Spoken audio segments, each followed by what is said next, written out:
मातृभूमि यूरेशिया। विदेशी ब्राह्मणों की मातृभूमि यूरेशिया, ब्राह्मण विदेशी हैं। यह नए वैश्विक डीएनए अनुसंधान का अंतिम फैसला। इस किताब की प्रस्तावना लिखने के लिए मुझे विलास खरात ने अनुरोध किया। लॉकडाउन की वजह से मैं घर में बैठा हूं, इसलिए मेरे पास लिखने के लिए समय है। इस बात को ध्यान में रखते हुए विलास खरात के अनुरोध को स्वीकार किया। डीएनए रिपोर्ट 2001 के पहले की स्थिति। डीएनए रिपोर्ट आने से पहले भारत में ब्राह्मण विदेशी हैं या नहीं हैं, यह विवाद उन्होंने ही निर्माण किया था, क्योंकि ब्राह्मण इतिहास विषय में, पुरातत्व में, इंडोलॉजी में, भाषाशास्त्र में बड़े पैमाने पर दखल रखते थे। इस वजह इन विषयों में भ्रांतियां निर्माण करने में कामयाब होते रहे हैं, और यह भ्रांतियां उन्होंने जानबूझकर निर्माण की हुई थी। यह भ्रांति निर्माण करना इसलिए जरूरी था कि अंग्रेजों को विदेशी घोषित करके अंग्रेजों को भारत छोड़ने के लिए मजबूर किया था, और इसके लिए उन्होंने 1942 के भारत छोड़ो आंदोलन का सहारा लिया था। इसलिए उन्हें डर है कि जिस विदेशी होने के आधार पर हमने अंग्रेजों को भारत से भगाया था, उसी सिद्धांत के आधार पर हमें भी भारत से भगाया जा सकता है। इस डर की वजह से उन्होंने बड़े पैमाने पर भ्रांतियां फैलाई थी। इन भ्रांतियों से उन्हें काफी समय तक फायदा भी हुआ। फिर डीएनए रिपोर्ट आई। 2001 में माइकल बामशाद द्वारा डीएनए रिपोर्ट तैयार की गई। डीएनए प्रत्येक व्यक्ति के शरीर में होता है। इसके आधार पर हजारों साल पहले के आपके पुरखे कौन थे, इसका पता किया जा सकता है।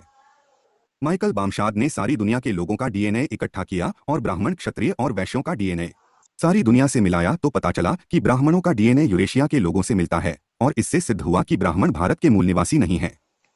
वे लोग यूरेशिया में रहने वाले विदेशी लोग हैं। यूरेशिया भौगोलिक क्षेत्र के तौर पर काला सागर के पास बसा हुआ प्रदेश है, और इस तरह से ब्राह्मण विदेशी है, यह सिद्ध हो गया। ब्राह्मणों पर परिणाम। इस रिपोर्ट का भारत में ब्राह्मणों पर बहुत गंभीर परिणाम हुआ।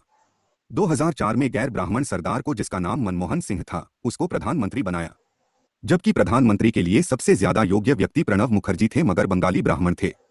प्रधानमंत्री पद का कार्यभार पर्दे के पीछे से प्रणब मुखर्जी ही देख रहे थे, मगर दुनिया को दिखाने के लिए मनमोहन सिंह को सामने रखा गया था। इसके ब्राह्मणों के पास प्रधानमंत्री पद के लिए सुषमा स्वराज योग्य व्यक्ति होने के बावजूद भी नरेंद्र मोदी को प्रधानमंत्री पद का चेहरा बनाया और सत्ता पर बिठाया। मगर दिखाई यह दे रहा है कि पर्दे के पीछे से सारे सत्ता सूत्र ब्राह्मणों के पास है। ये दो बड़ी घटनाएं सिद्ध करती है कि डीएनए रिपोर्ट ने ब्राह्मणों के सोचने समझने पर काफी गंभीर परिणाम किया। राखीगढ़ी का डीएनए। हरियाणा में राखीगढ़ी में काफी पुराने कंकाल मिले। उस समय केंद्र में आरएसएस के ब्राह्मणों की सरकार थी। उन्होंने इसे अवसर माना और राखीगढ़ी में अपना डीएनए मिलने की आशा की, मगर वहां भी ब्राह्मणों का भारतीय डीएनए उपलब्ध नहीं हुआ। उस रिपोर्ट को वसंत शिंदे द्वारा, जो डेक्कन कॉलेज पूना के डीन थे और राखीगढ़ी प्रोजेक्ट के प्रमुख थे, उनको दबाव में लेकर उस रिपोर्ट को बदलने की कोशिश की। उसमें उनको कामयाबी नहीं मिली। वसंत शिंदे ने जो रिपोर्ट तैयार की वह लगभग 17 पेजेस की है और विदेशी मैगजीन में पब्लिश हुई है। उस रिपोर्ट में ब्राह्मणों का डीएनए भारतीय है ऐसा नहीं बताया, मगर आरएसएस के ब्राह्मणों ने वसंत शिंदे को मैनेज किया और ब्राह्मणों ने वसंत शिंदे के द्वारा जो बयान दिलवाया, उस बयान के बदले में वसंत शिंदे को लालच दिया। यह बात सिद्ध होती है। इससे यह सिद्ध होता है कि टीवी पर वसंत शिंदे द्वारा दिया हुआ बयान झूठा है। हम लोगों ने वसंत शिंदे को लीगल नोटिस दिया हुआ है। वसंत शिंदे के विरोध में हम कभी भी कोर्ट में केस दायर कर सकते हैं। विदेशी शोधकर्ताओं ने शिंदे के बयान को नकार दिया। इस शोध कार्य पर दुनिया भर के विद्वानों की नजर लगी हुई थी, जिसमें पुरातत्व और डीएनए के वैज्ञानिक थे।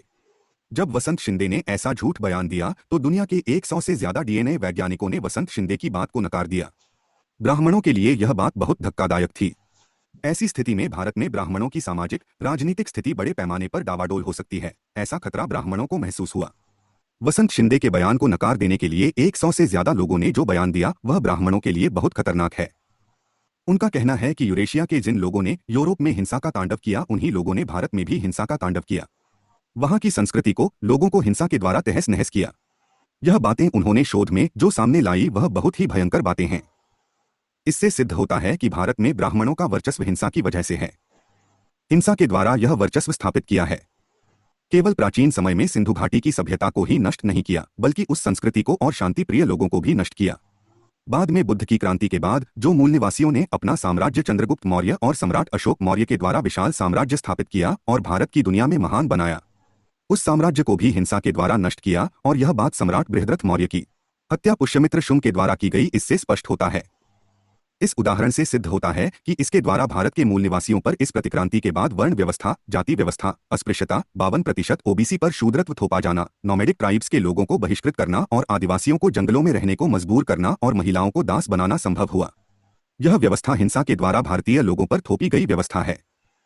इतना ही नहीं, दिनांक 9 अगस्त 1942 को जो भारत छोड़ो आंदोलन चलाया गया, उसमें भी ब्राह्मणों ने भारत पर हिंसा द्वारा अपना वर्चस्व स्थापित किया। आजाद भारत में हिंसा के द्वारा मुसलमानों के विरोध में 65,000 फसादात करवाकर हिंसा का सहारा लेकर मूल निवासी भारतीय लोगों को अपना गुलाम बनाया। संविधान होने के बावजूद भी उन्होंने ऐसा किया। ये सारे उदाहरण इस बात को सिद्ध करते हैं कि हिंसा भारत के मूल निवासियों को आजादी कैसे मिलेगी? यह बहुत बड़ा प्रश्न है। भारत पर ब्राह्मणों ने हिंसा के द्वारा कब्जा किया। दिनांक 9 अगस्त 1942 को ब्राह्मणों ने हिंसा के द्वारा कब्जा करने की कोशिश की। मुसलमानों की वजह से यह करना संभव नहीं हो रहा था। यही वजह है ब्राह्मणों ने भारत पर कब्जा करने के लिए भारत का विभाजन किया और पाकिस्तान बनाया। अनुसूचित जाति और जनजाति के लिए भारत में सेपरेट इलेक्टोरेट के द्वारा सत्ता में हिस्सेदारी हासिल करके आजादी मिल सकती थी। वह आजादी ना मिल सके, इसलिए उन्होंने अंग्रेजों के साथ गुप्त समझौता किया। इस गुप्त समझौते बहुत सारी बातें हो सकती है। केवल एससी और एसटी को सेपरेट इलेक्टोरेट नकारना ही नहीं, बहुत सारे समझौते हो सकते हैं और यह समझौते गुप्त हो सकते हैं। इसका एक बड़ा सबूत 1984 सिखों का सबसे बड़ा धार्मिक क्षेत्र दरबार साहब पर इंदिरा गांधी ने मिलिट्री के द्वारा हमला किया। जब भारतीय मिलिट्री यह हमला कर रही थी, उसमें अंग्रेजों की मिलिट्री भी शामिल थी। भारतीयों को आजादी मिलने के 37 साल के बाद भी अंग्रेज ब्राह्मण को भारत पर कब्जा बनाए रखने में मदद क्यों कर रहे थे? यह उदाहरण उस गुप्त सौदेबाजी को सिद्ध करता है। यह घटना भी हिंसा के द्वारा घटित घटना थी। संक्षेप में, ब्राह्मणों ने भारत पर हिंसा के द्वारा कब्जा किया हुआ है। इस कब्जे को बनाए रखने के लिए देशद्रोह का भी काम किया है। भारत का विभाजन इस बात का सबूत है। मूल निवासियों की जागृति। जैसे जैसे मूल निवासियों की जागृति बढ़ रही है और ब्राह्मणों का विदेशी होना केवल सिद्ध ही नहीं हो रहा है, बल्कि करोड़ों लोगों को मालूम भी हो रहा है कि ब्राह्मण हमें गुलाम बनाकर रखना चाहते हैं। इसलिए भारत में ब्राह्मण विरोधी जागृति, संगठन और आंदोलन बढ़ रहे हैं। इनको उलझाने के लिए मूल निवासियों को एनपीआर, एनआरआई, सीसीए के आधार पर विदेशी साबित करने का षड्यंत्र किया जा रहा है। ब्राह्मणों के पास डीएनए के अनुसार विदेशी साबित होने की वजह से कोई उपाय नहीं मिल रहा है। विदेशी कहने वाले भारतीय लोगों के पास दस्तावेजी प्रमाण न होने के आधार पर विदेशी साबित किया जा सकता है। ऐसा हो सकता है और इसके आधार पर देश तोड़ने की दोबारा कोशिश हो सकती है। इस परिस्थिति में मूल निवासियों को जल्द से जल्द जागृत होने की और अपनी आजादी हासिल करने की जरूरत है। दोबारा भारत के विभाजन को पूरी ताकत से रोकने की जरूरत है। उपरोक्त किताब पर और भी बहुत कुछ कहा जा सकता है, मगर अब इतना ही लिखना चाहता हूं। मुझे विलास खरात ने प्रस्तावना लिखने के लिए अनुरोध किया और अवसर दिया, इसलिए विलास खरात को धन्यवाद। वामन मेश्राम, राष्ट्रीय अध्यक्ष, बामसेफ, नई दिल्ली।